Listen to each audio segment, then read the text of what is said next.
मैं आपको HTML list tag के बारे में बताऊंगा। इसकी ना दो टाइप होती हैं, ठीक है। एक पहली टाइप है अनऑर्डर लिस्ट और फिर एक आ जाती है ऑर्डर लिस्ट, ठीक है। और इसको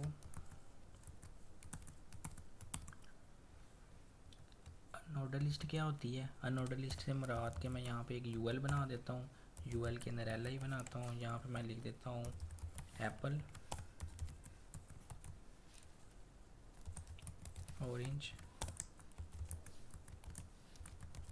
बनाना लिख दिया। ये मेरे पास डाटा अनऑर्डर लिस्ट में आ गया, ठीक है। इसी तरह से सेम काम आपने करना है। ये मैं कॉपी करता हूँ, इस काम को मैं नीचे पेस्ट कर देता हूँ। यूएल की जगह पे मैं ओएल लिख देता हूँ और यहाँ पे भी मैं ओएल लिख देता हूँ।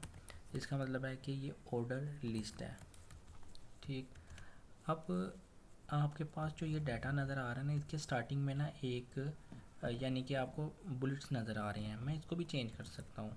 इसको चेंज करने के लिए क्या करना है आपने, यहाँ पे आके लिख देता हूँ मैं टाइप, और यहाँ पे मैं लिख देता हूँ SQUARE स्क्वेयर।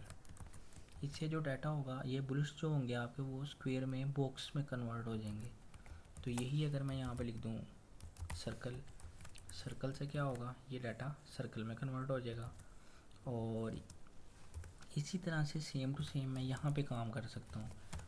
टाइप में आके मैं लिख देता हूँ ए, लिख देता हूँ ए। लिखने से क्या होगा, अगर अभी देखा जाए तो 1 2 3 नंबरिंग में डाटा शो हो रहा है, और ए लिखने से आपका जो डाटा है वो ABC कुछ इस तरह नज़र आएगा।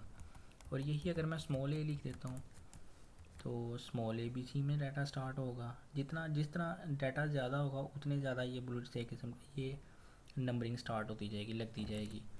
और अगर यहीं पे अगर मैं लिख दूँ आई लिखने से क्या होगा, आपका जो डाटा है वो रोमन गिनती में स्टार्ट हो जाएगा। और इसी तरह से मैं यहाँ पे लिख देता हूँ अगर स्टार्ट लिखने से के बाद मैं अगर फ़र्ज़ करें यहाँ पे मैं कोई वर्ड लिख देता हूँ 5 का मतलब है कि जो आपने डाटा लिखा है वो 5 से स्टार्ट होगा। और सेम वही प्रोसीजर, अगर मैं यहाँ पे कैपिटल ए लिखता हूँ तो ई जो करैक्टर है ये 5 नंबर पे आता है, ABCD और ई पाँचवा करैक्टर है, तो उसी तरह ही स्टार्ट होगा।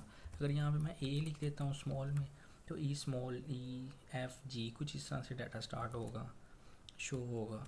तो कह सकते हैं कि आपने अगर कहीं से भी आपने ऑर्डर लिस्ट की नंबरिंग स्टार्ट करनी है तो यहाँ पे वो करैक्टर नंबर लिख दें, आपका डाटा स्टार्ट हो जाएगा। फ़र्ज़ करें मैं यहाँ पर 13 लिख देता हूँ।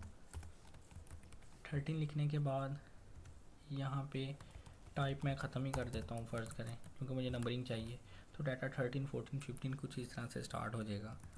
और अगर यही रोमन में स्टार्ट करनी है तो आपने कैपिटल आई लिख देना है। तो एक सिंपल सी ये लिस्ट टैग हैं, इनमें दो होते हैं, अनऑर्डर लिस्ट और ऑर्डर लिस्ट। इसका यानी कि काम आप CV बनाते हुए या कोई भी आपने बुलेट से रिलेटेड काम करने तो आप कर सकते हैं। नेक्स्ट लेक्चर में आपको मैं मार्क्यू के बारे में बताऊंगा। अभी तक के लिए इतना ही, शुक्रिया, अल्लाह हाफिज़।